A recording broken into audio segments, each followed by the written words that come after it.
Hello dear students, मी आपला Salman sir from अकाउंटवाला कॉमर्स अकॅडमी। आपण या लेक्चरमध्ये बघणार आहोत ते म्हणजे आपला विपणन यामधला सेकंड नंबरचा जो पार्ट आहे। कारण फर्स्ट पार्ट ऑलरेडी आपण कव्हर केलेला आहे सर। विपणन हा टॉपिक आपल्याला OCM मध्ये 20 मार्कला आहे। त्यातला आपण एक पार्ट ऑलरेडी कव्हर केला आहे, ज्यामध्ये आपण विपणीचे प्रकार आणि दुसरं म्हणजे विपणनाचे महत्त्व, कुणासाठी सर, समाजासाठी काय महत्त्व आहे, उद्योग संस्थेसाठी काय महत्त्व आहे, ग्राहकांसाठी काय महत्त्व आहेत, यावर एक चांगल्या पद्धतीचा व्हिडिओ बनवलेला आहे। त्याची लिंक मी डिस्क्रिप्शन मध्ये शेअर करतो। जर तो व्हिडिओ बघितला नसेल तर नक्की बघा, जेणेकरून तो व्हिडिओ आणि हा व्हिडिओ हे दोन्ही व्हिडिओ तुम्हाला आउट ऑफ म्हणजे 20 आउट ऑफ 20 मार्क्स मिळवून देण्यासाठी नक्की मदत करतील। कशामध्ये सर? विपणन मध्ये। ओके, तर चालू करूया आपण आपली ही पुढची सिरीज। जर आपल्या चॅनलवर नवीन असाल तर चॅनलला सबस्क्राईब करा, व्हिडिओ शेवटपर्यंत बघा, कारण प्रत्येक गोष्ट हे तुम्हाला बारकाईने बघावीच लागेल, तेव्हा जाऊन तुम्हाला चांगले मार्क्स मिळतील। ओके, आणि या नोट्सचं तुम्ही स्क्रीनशॉट काढून तुमच्या वहीमध्ये नोट डाऊन करू शकता। सर, मला पर्सनली वाटतंय या वर्षी 8 मार्कला येण्यासाठी सगळ्यात महत्त्वाचा जर कोणता क्वेश्चन असेल पूर्ण OCM या सब्जेक्ट मध्ये, तर तो आहे विपणनाची कार्य।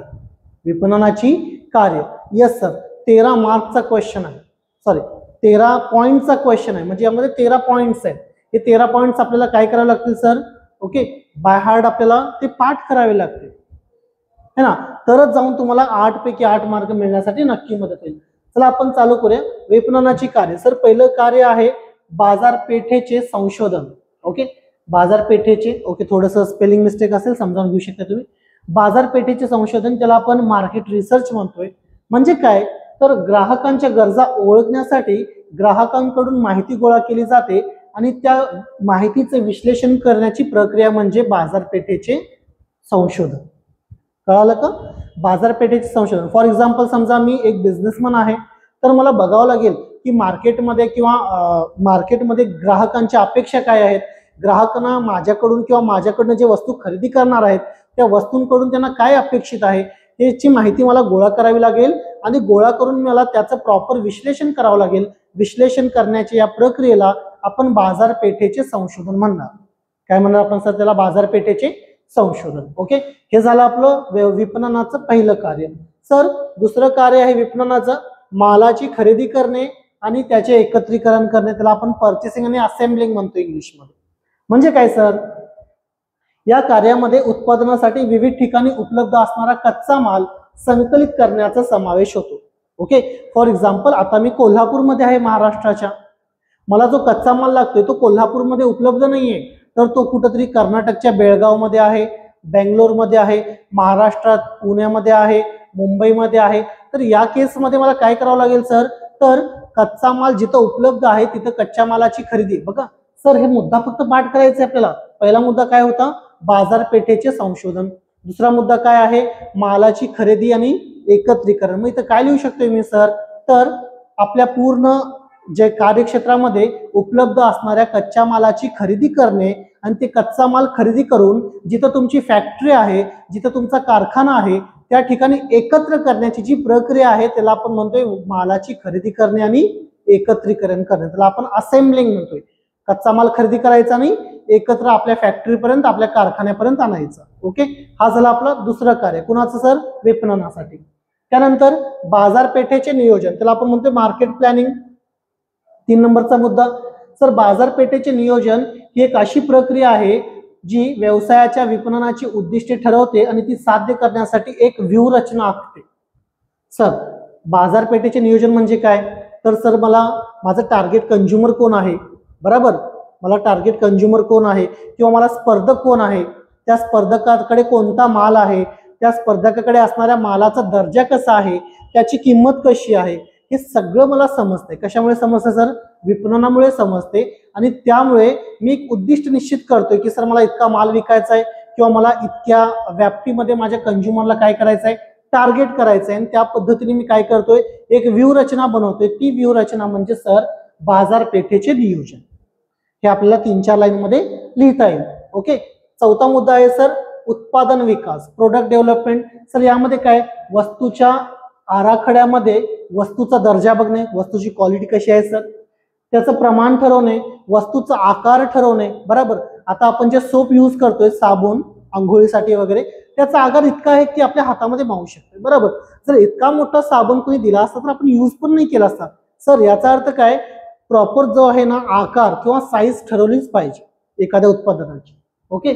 त्यानंतर सर त्याची रचना करणे, त्याची प्रॉपर बांधणी करणे, पॅकेजिंग वगैरे, किंवा त्याला प्रॉपर असा रंग देणे है ना. आपण बघतोय की कसे अट्रॅक्टिव्ह कलर दिले जातात वेगवेगळ्या उत्पादनांना. समजा खेळणी वगैरे आहेत है ना, आपण बघतोय की खेळण्यांचे जे कलर असतात ना ते फार आकर्षित असतात, जे लहान मुलांना आकर्षित करत असतात. ओके. तर त्याचा कलर सुद्धा फार महत्वाचं काम करतंय. इत्यादींबाबत घेण्यात येणाऱ्या निर्णयांचा समावेश उत्पादन विकास मध्ये होतोय. सर उत्पादन विकास ही एक सातत्याने चालणारी प्रक्रिया आहे. जसं मी मागच्या लेक्चरमध्ये बोललो होतो की आपल्याकडे सर फक्त कीपॅडचा मोबाईल होता, नंतर कळालं की यार आपल्याला स्क्रीन टचचा मोबाईल आणला पाहिजे, मग चांगल्यातला कॅमेरा आला, बरोबर. आता असेल 500 मेगापिक्सल वाला सुद्धा कॅमेरा, पण सुरुवातीला सर 1 मेगापिक्सल 0.2 मेगापिक्सल असे कॅमेरे होते. नंतर मोबाईलच्या वितरकांना किंवा उत्पादकांना असं वाटलं यार हे यांना गरज आहे, कशाची गरज आहे, सेल्फीची गरज आहे, मग फ्रंट कॅमेरा सुद्धा आला. म्हणजे उत्पादन विकास हा सातत्याने चालू राहणारी प्रक्रिया. असं नाही की बाबा आज मी माझं प्रोडक्ट ठरवलं तर हाच प्रोडक्ट कायम आहे, नाही. का असं नाही होऊ शकत, तर सर ग्राहकांच्या गरजा बदलत असतात, ग्राहकांच्या अपेक्षा बदलत असतात. त्यांच्या बदलत्या अपेक्षेनुसार आपल्याला सुद्धा आपल्या वस्तूंमध्ये बदल घडवता आला पाहिजे. ओके.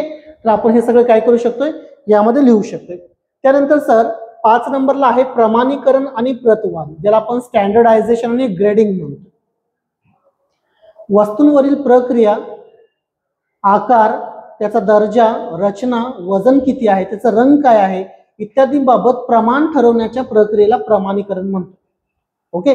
आपण स्टँडर्ड ठरवतोय की बाबा जेव्हा शेतकरी मालाचं उत्पादन वगैरे करतोय, बरोबर, जेव्हा कांदा वगैरे, तेव्हा आपण बघतोय बघा की मोठ्या साईजचा कांदा असतोय वेगळा, बरोबर, त्यापेक्षा छोट्या साईजचा कांदा वेगळा असतोय आणि एकदम छोटावाला कांदा वेगळा असतोय, कारण प्रत्येकाला मिळणारा दर हा वेगवेगळा असू शकतो सर. त्यामुळे वस्तूचं स्टँडर्डायझेशन करणे म्हणजे वस्तूचं प्रमाणीकरण करणे फार महत्वाचं आहे. समजा त्या शेतकऱ्याने सरसकट एकच कांदा दिला तर त्याच्या मालाला मिळणारा हमी भाव कमी असू शकतो. त्यामुळे सर प्रमाणीकरण आणि प्रतवारी फार महत्वाची. एकसारख्या गुण वैशिष्ट्यांच्या व दर्जाच्या आधारे वेगवेगळ्या गटामध्ये वर्गीकरण करण्याची प्रक्रिया म्हणजे प्रतवारी होय. जसं मी बोललो की मोठ्या आकाराचा कांदा आहे, मध्यम आकाराचा कांदा आहे, छोट्या आकाराचा कांदा आहे, हे त्यांच्या गुण वैशिष्ट्यानुसार आपण काय करतो, त्यांना वेगवेगळं करतो. त्याच्या प्रक्रियेला आपण काय म्हणणार, तर प्रतवारी. ओके. त्यानंतर सर 6 नंबरचा आहे परिवेष्टन किंवा आपण त्याला संवेष्टन म्हणतोय आणि लेबलिंग, पॅकेजिंग किंवा आपण त्याला लेबलिंग म्हणतो. तर पॅकेजिंग किंवा लेबलिंग म्हणजे काय बघा, परिवेष्टन म्हणजे उत्पादनासाठी बांधणी व रचना करणे होय, बरोबर. एखादा समजा प्रोडक्ट आहे, त्या प्रोडक्टला कशामध्ये रॅप केलं पाहिजे, आपण प्लॅस्टिक मध्ये बांधलं पाहिजे की त्याला बॉक्स मध्ये बांधलं पाहिजे की त्याला लोखंडी बॉक्स मध्ये बांधलं पाहिजे, हे पूर्ण त्या वस्तूच्या वैशिष्ट्यानुसार ठरवलेलं असतं, बरोबर. वस्तू जेवढी नाजूक असते तेवढी त्याची बांधणी प्रॉपर करतोय आपण. तर सर वस्तूची बांधणी म्हणजे काय, तर सॉरी वस्तूचे परिवेष्टन म्हणजे काय, तर त्याची योग्य पद्धतीने बांधणी करणे. त्यानंतर वस्तूंवर लावलेला लेबल ही उत्पादन व उत्पादनाविषयी सविस्तर माहिती पुरवणारी चिठ्ठी असते. लेबलिंग आपण बघितलंय ना. समजा आपण एखादा समजा तुम्ही वस्तू खरेदी केला तर सर ती वस्तू खरेदी केल्यानंतर त्या वस्तूवर एक प्रॉपर असा लेबल लावलेला असतो, बरोबर. आपण काही एक्झाम्पल बघू शकतो, काही प्रॉब्लेम नाही आपल्याला इथं, की सर त्याच्यावर असा एक वेगळा लेबल लावलेला असतो. त्या लेबलवर सर पूर्णपणे माहिती दिलेली असते. काय माहिती असते, की ते उत्पादन कुणी बनवलेलं आहे, कोणत्या त्यांच्या युनिटमध्ये बनवलेलं आहे, उत्पादकाचं नाव काय आहे, बरोबर. या पद्धतीची सगळी माहिती दिली जाते. बघा हे लेबलिंग वेगवेगळे असू शकतात. जसं की हा आता प्रोडक्ट आहे एखादा हनीचा, ओके, तर याची कंपनी कोणती आहे, याच्यामध्ये कोणते इन्ग्रेडियंट आहेत, कोणते याच्यामध्ये वेगवेगळे घटक वापरलेले आहेत, याचं वजन किती आहे, नेट वेट दिलेला आहे याच्यावर. ओके. सर याच्यापासून आपल्याला काय काय मिळणार आहे, फॅट किती मिळणार आहे, आपल्याला शुगर किती मिळणार आहे, आपले कोलेस्ट्रॉलचं प्रमाण किती आहे, याच्यामध्ये सोडियम किती आहे, सर मॅन्युफॅक्चरिंग कधी झालेली आहे, इव्हन सर त्या कंपनीचं इस्टॅब्लिशमेंट डेट दिलेली आहे, याच्यावर तुम्हाला डेट ऑफ एक्सपायरी दिलेली आहे. ओके. एक बारकोड दिलेला आहे, तो स्कॅन केल्यानंतर तुम्हाला त्या कंपनीची प्रॉपर इन्फॉर्मेशन मिळणार आहे. सर ही जी पूर्ण डिटेल एक चिठ्ठी आहे ना, ज्याला त्या उत्पादनाच्या भोवती काय केलेले असते, लावलेलं असतं, त्याला सर आपण लेबल म्हणतोय, त्याला आपण काय म्हणतोय, लेबलिंग. ओके. तर अशा पद्धतीने हे परिवेष्टन आणि लेबलिंग म्हणजे काय सर, तर वस्तूची बांधणी करणे आणि त्या वस्तूच्या बांधणी केल्यानंतर त्यावर त्या उत्पादनाची पूर्णपणे माहिती लिहिणे हे सुद्धा महत्वाचं कार्य मानलं जाते. त्यानंतर सर पुढचा मुद्दा आहे ते म्हणजे मुद्रीकरण, ज्याला आपण ब्रँडिंग म्हणतो. हे फार महत्वाचं आहे सर, फार महत्वाचं आहे. आपण ना प्रॉपर काही ब्रँडची वस्तू वापरतोय, पण बऱ्याच ठिकाणी आपण 100% फसण्याची शक्यता असते. ते कसं सर, आधी आपण बघूया मुद्रीकरण म्हणजे ब्रँडिंग म्हणजे काय. मुद्रीकरण ही एक अशी प्रक्रिया आहे जी बोध चिन्हाचा वापर करून आपल्या उत्पादनाला स्पर्धकांच्या उत्पादनापेक्षा एक वेगळी ओळख निर्माण करते. बरोबर सर, मार्केटमध्ये ब्रँड व्हॅल्यू तयार होते. कसं होते, त्यांचा लोगो असतोय बघा, बरोबर, लोगो असतोय किंवा त्यांचं नाव, जसं की आता आमचं नाव आहे क्लासचं अकाउंटवाला कॉमर्स अकॅडमी, बरोबर, आमचा लोगो सुद्धा आहे, त्या लोगोवर आमचं ट्रेडमार्क आहे. तर हे आमची ब्रँडिंग आहे, हे आमची काय सांगा, ब्रँडिंग. इतर क्लासेसपेक्षा कॉमर्सच्या आमच्या क्लासला थोडंसं वैशिष्ट्य प्राप्त झालं का सर, कारण त्या लोगोमुळे म्हणा किंवा आमच्या क्लासच्या नावामुळे म्हणा बरेच कॉमर्सचे विद्यार्थी जे आहेत कोल्हापूरमध्ये ते आमच्या क्लासमध्ये अट्रॅक्ट होतात. का सर, टीचिंग क्वालिटी चांगला आहे, ओसी फ्री मिळतंय, इकॉनॉमिक्स फ्री मिळतंय आणि एकदम ग्राउंड लेवलला जाऊन शिकवलं जात आहे. जोपर्यंत शेवटच्या विद्यार्थ्याला कळत नाही तोपर्यंत आपण थांबत नाही, बरोबर. तर सर हे झालं ब्रँडिंग. ओके, आता ब्रँडिंग मध्ये आपण फसू शकतो असं मी का म्हटलं, कारण ब्रँडिंग फार महत्वाचे. जर तुम्ही एखाद्या वस्तूची निवड करण्यामध्ये चुकला त्याचं ब्रँडिंग बघून, तर तुम्ही तर फसू शकता 100%. एक मी चांगलं उदाहरण घेतलेलं आहे, इथं तुम्ही बघू शकताय, बिस्लेरी. ओके, आता आपण जातोय कुठेतरी बाहेर गेलो तर आपण 20 रुपये देतो आणि बिस्लेरीची बॉटल घेतोय. आता बरेच कंपनीज आहेत, किनले आहे, बिस्लेरी आहे, बरोबर, ॲक्वा आहे. पण बिस्लेरी याच नावाने, एकाच नावाने कितीतरी फेक कंपनी तयार झालीत सर. आता बिस्लेरी मध्ये एक आहे तर बेलश्री, बरोबर, दिसताना बघा स्पेलिंग पण बऱ्यापैकी सेम दिसते, बेलश्री. सेकंड आहे तर बिल्सेरी, स्पेलिंग जरा इकडे तिकडे केलेली आहे, बिल्सेरी. तिसरी जी आहे ती ॲक्युरेट आहे, बिस्लेरी. ही फर्स्ट आणि सेकंड बॉटल फेक आहे, फेक कंपनी आहेत सर. ओके, बिस्लेरी ही ओरिजिनल आहे. थर्ड मध्ये आहे ब्रिस्ली, बघा स्पेलिंग बऱ्यापैकी सेम वाटते पण नाही, फरक आहे सर, प्रत्येकामध्ये फरक आहे ना. अशी मोठ्या प्रमाणामध्ये फसवणूक होऊ शकते. त्यामुळे तुम्हाला ब्रँड रेकग्नाइज करता आला पाहिजे, ब्रँड तुम्हाला ओळखता आला पाहिजे. ओके, यासाठी मुद्रीकरण केलं जात आहे. का सर, कारण इतरांपेक्षा माझी वस्तू कशी वेगळी आहे हे जर दाखवायचं असेल तर त्यासाठी ब्रँडिंग फार महत्वाचं आहे, त्यासाठी ब्रँडिंग फार महत्वाचं. ओके, पुमामध्ये सुद्धा समजा PUM हे स्पेलिंग पाहिजे, पण POMA ही स्पेलिंग काही ठिकाणी दिली जाते. प्लस इव्हन त्यांच्या लोगो मध्ये सुद्धा फरक आहे, बरोबर आहे. हा त्यांचा रिअल लोगो आहे, तुम्ही बघू शकताय की त्या चित्ता किती प्रमाणामध्ये उडी मारतोय आणि इथं बघा तो किती खाली होऊन उडी मारतोय, बरोबर. म्हणजे यामध्ये सर सुद्धा फसवण्याचं काम केलं जात आहे. इथं पण PUMA आहे, इथं पण PUMA आहे, पण इथलं आणि इथलं फरक आहे, लोगो मध्ये फरक आहे ना, त्याच्या रायटिंग मध्ये फरक आहे, बरोबर. याचा अर्थ सर ब्रँडिंग करणे फार महत्वाचं झालेलं आहे. जोपर्यंत तुम्ही तुमच्या वस्तूची ब्रँडिंग करत नाही तोपर्यंत तुम्हाला एक चांगला ग्राहक मिळणे शक्य नाही मार्केटमध्ये. ओके, तर पुढचा मुद्दा आहे ग्राहक सहाय्यक सेवा, कंझ्युमर सपोर्ट सर्व्हिस. सर याच्यामध्ये काय क्लिअर झालंय, व्यावसायिक ग्राहकांना विक्रीपूर्व सेवा दिले जातात, ग्राहक मदत केंद्र, हेल्पलाईन वगैरे असतात, विक्रोत्तर सेवा असतात, तांत्रिक मदत केली जाते, उत्पादन कसं वापरायचं याबद्दल प्रात्यक्षिक वगैरे दाखवलं जाते, त्यांना प्रशिक्षण दिलं जाते, गॅरंटी दिली जाते, वॉरंटी दिली जाते, रिप्लेसमेंटची हमी दिली जाते, रिपेअरिंग वगैरे केलं जाते, बरोबर. हे सर सगळे ग्राहक सहाय्यक सेवा, हे सुद्धा विपणनाचं महत्वाचं कार्य आहे. सर वस्तूची किंमत निश्चित, ज्याला आपण प्राइसिंग म्हणतोय. वस्तूची किंमत निश्चित करताना उत्पादनासाठी किती खर्च आलाय, बाबा मी एखादी वस्तू बनवले ना, ही वस्तू बनवण्यासाठी मला किती खर्च आलेला आहे, या वस्तू मागे मला किती नफा हवा आहे, त्याला आपण सर म्हणतोय अपेक्षित नफा. स्पर्धात्मक वस्तूंच्या किमती काय आहेत, माझा जो स्पर्धक आहे ना त्याची किंमत काय आहे सर, त्याच्या वस्तूची, वस्तूला आलेली मागणी कशी असणार आहे, बाजारपेठेमध्ये गरज कशी आहे, इत्यादी सर्व बाबींचा वस्तूंच्या किंमत निश्चितीवर नक्की परिणाम होतो. ओके, हे सुद्धा विपणनाचं महत्वाचं कार्य आहे. त्यानंतर सर विक्रय वृद्धी यंत्रणा, ज्याला आपण सेल्स प्रमोशन म्हणतो, ऍडव्हर्टाइजमेंट वगैरे करणे, हे यामध्ये येते. सर ग्राहकांना वस्तूंविषयी, त्यांच्या वैशिष्ट्यांविषयी, त्याच्या वापराबाबत, किमतीबाबत माहिती देऊन त्यांना वस्तू खरेदी करण्यासाठी प्रोत्साहित करणारी प्रक्रिया म्हणजे विक्रय वृद्धी होय. सर वस्तू खरेदी करण्यासाठी आहे ना, आपण बघतोय की आपले जे रोल मॉडेल आहेत, ज्यांना आपण मानतो सो कॉल्ड जे हिरो हिरोईन्स वगैरे आहेत, ते येतात, एखाद्या गोष्टीची ऍड करतात आणि आपण प्रोत्साहित होतो आणि आपण ती वस्तू खरेदी करण्यासाठी जातो. बरोबर, त्याला आपण विक्रय वृद्धी असं म्हणतो. 11 नंबरचा जो कार्य आहे तो म्हणजे सर डिस्ट्रीब्युशन, ज्याला आपण मराठीमध्ये वितरण म्हणणार. तुम्ही स्क्रीनशॉट घेत चला, असे नोट्स तुम्हाला कुठेही मिळणार नाही, तेवढे इझी करून तुम्ही लिहू शकता. अजून ढीक तुम्ही याच्या आत लिहू शकता. उत्पादनाच्या ठिकाणी तयार झालेला पक्का माल उपभोक्त्यांपर्यंत पोहोचवण्यासाठी कराव्या लागणाऱ्या सर्व कार्यांच्या संचाला वितरण म्हणतो. सर समजा माझं उत्पादन झालेलं आहे कोल्हापूरमध्ये, बरोबर, माझी फॅक्टरी आहे, माझं ऑफिस आहे कोल्हापूरमध्ये. समजा मी एखाद्या वस्तूचं उत्पादन करतोय कोल्हापूरमध्ये आणि माझा ग्राहक बसला आहे मुंबईमध्ये. मला इकडनं मुंबईपर्यंत वस्तू घेऊन जाण्यासाठी जो काही संच आहे, जी काही साखळी आहे, मी स्वतः जाऊ शकत नाही. मग मी उत्पादक आहे, मग मी काय करणार सर, मी घाऊक व्यापाऱ्याला विकणार. घाऊक व्यापारी काय करणार, किरकोळ व्यापाऱ्याला विकणार.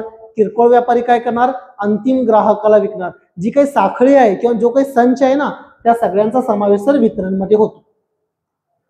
वाहतूक व्यवस्था, ज्याला मित्रांनो आपण ट्रान्सपोर्टेशन म्हणतोय, उत्पादनाच्या ठिकाणापासून उपभोक्त्याच्या ठिकाणापर्यंत वस्तूंच्या भौतिक वितरण कार्याला वाहतूक असे म्हणतोय. बरोबर सर, कोल्हापूरमध्ये माल आहे, मुंबईमध्ये घेऊन जायचं आहे, वाहतूक केली गेली, याचा समावेश कशामध्ये होणार तर आपल्या वाहतूकमध्ये होतो, ज्याला आपण ट्रान्सपोर्टेशन म्हणतो. त्यानंतर गोदामे, ज्याला आपण वेअर हाऊसिंग म्हणतोय. गोदामे मालाचा प्रवाह व्यवस्थितपणे करण्यासाठी मदत करतात आणि बाजारामध्ये वस्तूंच्या किमतीमध्ये स्थिरता राखण्यासाठी मदत करतात. हो सर, बरोबर. कसं, समजा प्रॉपर गोदाम वगैरे असेल ना, एखादी वस्तू जी उन्हाळ्यामध्ये पिकत नाही पण हिवाळ्यामध्ये पिकते, बरोबर, मग हिवाळ्यामध्ये पिकलेली वस्तू जर योग्य पद्धतीने साठवून ठेवला तर ती वस्तू उन्हाळ्यामध्ये सुद्धा आपण वापरू शकतो. आणि हे फक्त कशामध्ये प्राप्त होतंय तर गोदामांमुळे प्राप्त होतं. आणि त्यामुळे असं सुद्धा होत नाही की हिवाळ्यामध्ये त्या वस्तूची किंमत फारच कमी होती, उन्हाळ्यामध्ये फारच जास्त झाली, है ना. म्हणजे किमतीमध्ये स्थिरता निर्माण होण्यासाठी सुद्धा गोदामे फार महत्वाचं कार्य करतात. आणि गोदामे किंवा वेअर हाऊसिंग हे सुद्धा विपणनाचं एक महत्वाचं आणि शेवटचं कार्य मानलं जातं. असे टोटल 13 कार्य आहेत. हे 13 कार्य तुम्हाला 100% 8 मार्क्ससाठी यावर्षी येण्यासाठी जास्त प्रेफरेबल आहेत. तुम्ही पाठच करा विथ आपल्या अकाउंटवालाच्या पॉइंट्स नुसार. ओके सर, पुढचा प्रश्न आहे ते म्हणजे विपणन मिश्रण, ज्याला आपण 7 P's म्हणतोय. मित्रांनो 2025च्या बोर्ड एक्झाम मध्ये जर ओपन करून बघितला तर तुम्हाला विपणन मिश्रणवर एक क्वेश्चन येऊन गेलेला आहे 8 मार्क्ससाठी. मग सर यावर्षी येणार नाही ना, असं सांगता येत नाही, येऊ शकतो यावर्षी पण. जर यावर्षी जरी आला तरी काही प्रॉब्लेम नाही मित्रांनो, फार इझी आहे. बरोबर, समजा 8ला नाही आला तर मे बी 4 मार्कला येईल यावर्षी, तर काहीच सांगता येत नाही. त्यामुळे याची सुद्धा तयारी चांगली पाहिजे. आधी आपण बघूया प्रस्तावनेमध्ये. सर विपणन मिश्रण मार्केटिंग मिक्स हे विपणन कार्यक्रमाचे एकत्रीकरण असून उत्पादनाचे वितरण आणि नियंत्रण करण्यासाठी आवश्यक घटक आहेत. सोप्या भाषेमध्ये सांगायचं म्हटलं तर विपणन मिश्रण म्हणजे वस्तू, योग्य किंमत, योग्य ठिकाण आणि योग्य विक्रय वृद्धी यांचा योग्य समन्वय होतो, है ना. प्रोडक्ट म्हणजे वस्तू, प्लेस म्हणजे ठिकाण, प्राइस म्हणजे किंमत, प्रमोशन म्हणजे विक्रय वृद्धी यांचं एकत्रीकरण करणे म्हणजे विपणन मिश्रण आहे. प्रोफेसर मॅकार्थी जे होते यांनी विपणन मिश्रणाचे 4 घटक आधी सांगितले. त्यानंतर सन 1981 मध्ये बूम्स आणि बिटलर यांनी काय केलं तर जे 4 P's होते त्यासोबत अजून 3 P'चा समावेश केला आणि टोटल सध्या आपल्याला 7 P's आहेत. ओके, जे आपण बघणार आहोत. विपणन मिश्रणाचे 2 मुख्य प्रकार, एक आहे वस्तू मिश्रण. समजा वस्तू मिश्रण जर स्पष्ट करा म्हटलं तर तुम्हाला 4 P's लिहावे लागतील आणि सेवा मिश्रण स्पष्ट करा म्हटलं तर तुम्हाला 3 P's लिहावे लागतील. Okay sir, yes. वस्तू मिश्रण सर, वस्तू मिश्रण मध्ये 4 P's येतात. नंबर 1 आहे प्रोडक्ट. ओके, यामध्ये काय काय लिहू शकतो बघा आपण. सर उत्पादनामध्ये कंपनीद्वारे विक्रीसाठी दिलेल्या व ग्राहकांच्या गरजा पूर्ण करणाऱ्या वस्तू आणि सेवांचा समावेश होतो. सर उत्पादनामध्ये कुणाचा समावेश होतो वस्तूमध्ये तर वस्तू आणि सेवा यांचा समावेश होतो. उत्पादन हे दृश्य किंवा अदृश्य असतात, टँजिबल किंवा इनटँजिबल. जसं की अदृश्य कोण आहे सर, सेवा. बाजाराचे सखोल संशोधन करून व्यवसायाला उत्पादनाचा योग्य प्रकार ठरवण्याची गरज असते. मार्केटमध्ये काय हवं आहे ग्राहकाला हे बघून आपण आपलं वस्तू कशी असली पाहिजे, आपला उत्पादनाचा घटक कसा असला पाहिजे हे ठरवतो. उत्पादन ग्राहकांच्या मनावर जो प्रभाव पाडतो त्यावर व्यवसायाचे यश अवलंबून असते. ओके, तुम्ही याचा स्क्रीनशॉट घेऊ शकता. 2 नंबरला आहे मित्रांनो किंमत, प्राइस. घेऊ शकता स्क्रीनशॉट. सर वस्तूची किंमत म्हणजे अशी रक्कम जी ग्राहक वस्तूची खरेदी करताना देतो. खरेदी करताना जी किंमत दिली जाते त्याला आपण किंमत म्हणतोय. वस्तूला मागणी निर्माण होण्यामध्ये किंमत हा अत्यंत महत्वाचा घटक आहे. सर समजा किंमत जास्त आहे तर मागणी कमी होणार, बरोबर, किंवा डिपेंड आहे, मागणी वाढलेली आहे वस्तूची तर किंमत कमी होते, मागणी कमी झाली तर किंमत, बरोबर. त्या पद्धतीने आपण अर्थशास्त्रामध्ये वगैरे सगळं शिकलेलो आहोत, ते सुद्धा आपल्याला बघायचं आहे. वस्तूला मागणी निर्माण होण्यामध्ये किंमत हा अत्यंत महत्वाचा घटक आहे. उत्पादनाची किंमत निश्चित करताना व्यवसायाने अत्यंत काळजी घेतली पाहिजे. वस्तूचे उत्पादन खर्च व वस्तूंसाठी पैसे खर्च करण्याची ग्राहकाची इच्छा किती आहे हे बघून वस्तूची किंमत ठरवली पाहिजे. तुम्ही बनवलेल्या वस्तूसाठी किती खर्च आलाय, ओके, त्यामध्ये तुमचा संभाव्य नफा ऍड करा. समोर जो स्पर्धक आहे त्याच्या वस्तूची किंमत बघा आणि ग्राहक त्या किमतीला ही वस्तू घेऊ शकतोय का हे बघा आणि तुम्ही किंमत निश्चित करा. हे आपण इथं लिहू शकतो. जर किंमत जास्त असेल तर ग्राहकांच्या मागणीवर परिणाम होतो आणि किंमत फारच कमी असेल तर त्याचा व्यवसायाच्या नफ्यावर परिणाम होतो, बरोबर. जास्त किंमत लावला तर मागणी कमी होणार. सर एकदमच कमी किंमत लावला, रस्ते कमाल सस्ते में, तर तुमच्या नफ्यावर परिणाम होणार आहे. सर ओके, हा झाला 2 नंबर. 3 नंबर आहे स्थान, ज्याला आपण प्लेस म्हणतो. सर स्थान किंवा ठिकाणाला वितरण व्यवस्था असेही म्हणतो. ओके, उत्पादनाची स्थान निश्चिती किंवा वितरण व्यवस्था या गोष्टीवर विपणनाचा फार महत्व प्राप्त झालेला आहे. उत्पादन योग्य किमतीला बनवण्याबरोबरच ते उत्पादन संभाव्य ग्राहकाला योग्य ठिकाणी कसे पोहोचवले जाते हे सुद्धा तितकेच महत्वाचे आहे. यामध्ये ग्राहकांना वस्तू उपलब्ध करून देण्यायोग्य वितरणाचा आणि वितरण मार्गाचा समावेश केला जातोय. म्हणजे जे डिस्ट्रीब्युशन चॅनल आहे, ओके, जसं की उत्पादक आहे, घाऊक व्यापारी आहे, किरकोळ व्यापारी आहे आणि अंतिम उपभोक्ता आहे, यांची साखळी कशी आहे हे सुद्धा इतकं फार महत्वाचं आहे. इथं वस्तू वितरणाची साखळी चांगली ठेवली तर बाजारपेठ व्यापणे सोपे जाते. 4 नंबरला आहे सर विक्रय वृद्धी, ज्याला आपण प्रमोशन म्हणतोय. विक्रय वृद्धी हा विपणनाचा एक अत्यंत महत्वाचा भाग असून यामध्ये विक्रीसाठी स्वतःची ओळख निर्माण केली जाते. हे ग्राहकांमध्ये उत्पादनाविषयी जागरूकता निर्माण करण्यासाठी मदत करतात आणि वस्तू खरेदी करण्यासाठी प्रोत्साहित करतात. संभाव्य ग्राहकांना वस्तूंच्या वैशिष्ट्यांविषयी माहिती देण्यास मदत केली जाते आणि खरेदी करण्यासाठी प्रवृत्त केले जाते.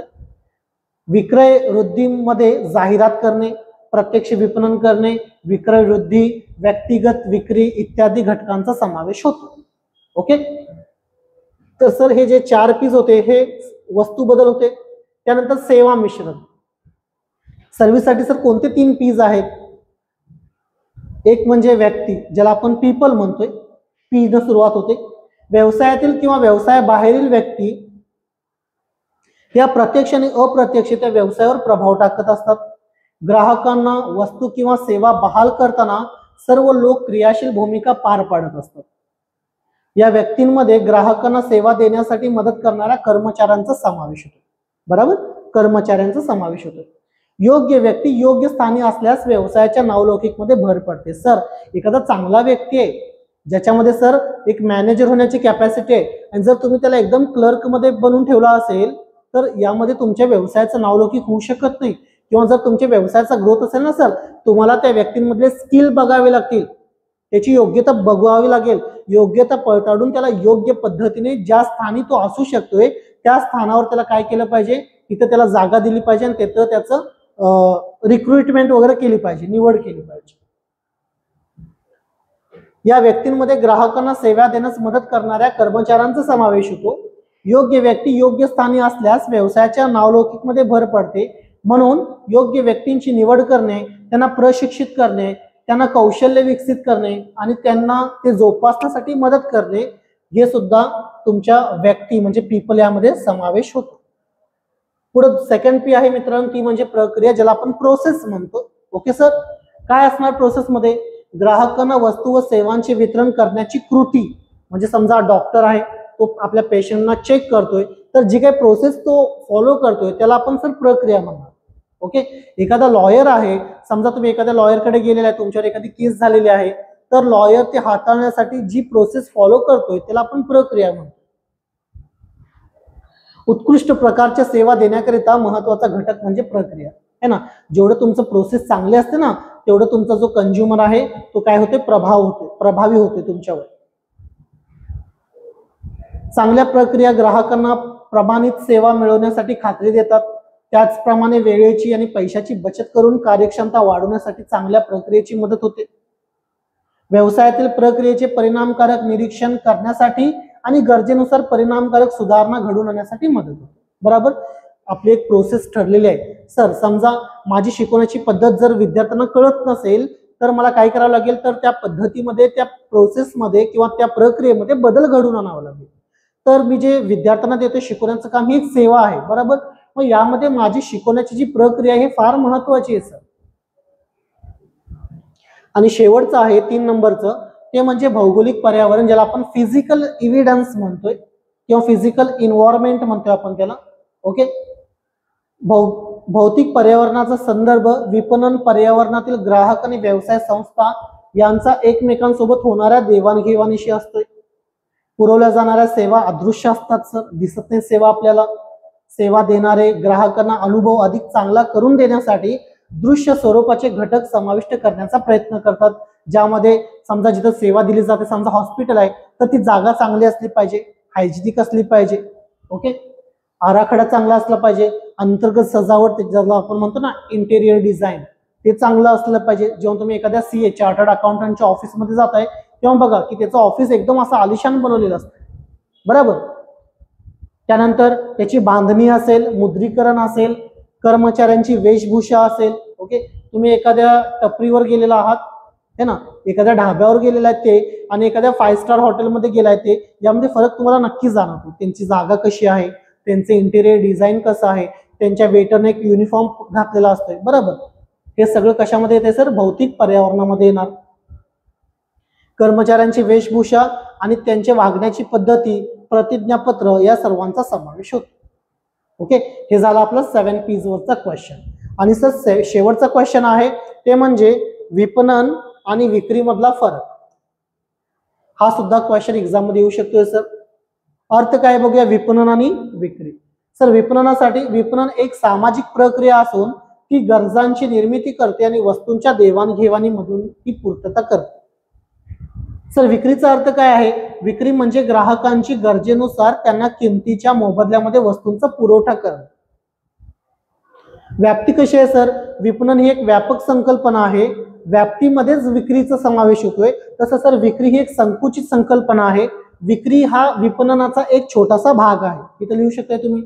नंबर 3 उद्दिष्ट सर, ग्राहकांचे समाधान हे विपणनाचे सर्वात महत्वाचे उद्दिष्ट आहे की ग्राहक समाधानी झालाच पाहिजे.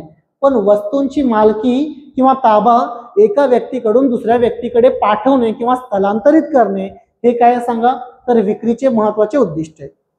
त्यानंतर सर प्रभाव कसा आहे, विपणन ही एक ग्राहक केंद्रित संकल्पना आहे, ग्राहकाला सेंटर मानून चाललं जाते. यामध्ये ग्राहकांच्या समाधानावर जास्त भर दिला जाते. सर विक्री ही उत्पादन केंद्रित संकल्पना आहे, यामध्ये उत्पादन व त्याची कार्यक्षमता यावर जास्त भर दिला जातो. ओके. प्रोडक्ट कसा आहे, त्याची कार्यक्षमता किती आहे. सर ग्राहकांचे स्थान कसे आहे, विपणनामध्ये ग्राहक केंद्रस्थानी आहे, सेंटर आहे. तसं विक्रीमध्ये ग्राहक हा शेवटचा भाग मानला जातो. ओके. विक्रीमधला शेवटचा भाग ग्राहक आहे. सर नियोजन प्रक्रिया कशी आहे, विपणनामध्ये नियोजन ही दीर्घकालीन चालणारी प्रक्रिया आहे, तर विक्रीमध्ये नियोजन ही अल्पकालीन चालणारी प्रक्रिया आहे. दृष्टिकोनचा विचार केला तर विपणनामध्ये ग्राहक केंद्रित दृष्टिकोन मानला जातोय, तर विक्रीमध्ये वस्तू केंद्रित दृष्टिकोन मानला जातोय. आणि कृतीचा वापर जर केला तर विपणन ही अप्रत्यक्ष कृती आहे. ओके. पण विक्री ही मात्र प्रत्यक्ष कृती आहे. अशा पद्धतीने मित्रांनो या व्हिडिओमध्ये आपण 3 क्वेश्चन कंप्लीट केलेले आहेत. एक म्हणजे विपणनाचे कार्य, जो 100% 8 मार्क्ससाठी येण्यासाठी जास्त महत्वाचा आहे. दुसरा म्हणजे सर 7 P's आहेत किंवा त्याला आपण विपणन मिश्र म्हणतोय. आणि तिसरा प्रश्न म्हणजे आपलं विपणन आणि विक्री यामधला फरक. ओके. तुम्ही याचा स्क्रीनशॉट ज्या त्यावेळेला काढून घेऊ शकताय, तुमच्या बुकमध्ये नोट डाऊन करा. हे 2 व्हिडिओ प्रिव्हियस जो आपण पाठवलेला एक व्हिडिओ होता तो आणि हा दोन्ही व्हिडिओ परफेक्ट करा, म्हणजे तुमचे 20 मार्क इथं सेक्युअर होतील याची गॅरंटी माझी असेल. ओके. तर अशाच पद्धतीचे व्हिडिओ बघायचे असतील तर आमच्या चॅनलला नक्की सबस्क्राईब करा. व्हिडिओ आवडला असेल तर लाईक करा कमेंट करा. ओके, जोपर्यंत तुम्ही कमेंट करत नाही तोपर्यंत आम्हाला सुद्धा ऍप्रिसिएशन नाही वाटत. बरोबर, कमेंट करा आणि जर व्हिडिओ आवडला असेल तर तुमच्या फ्रेंड्सना शेअर करा. ओके, धन्यवाद.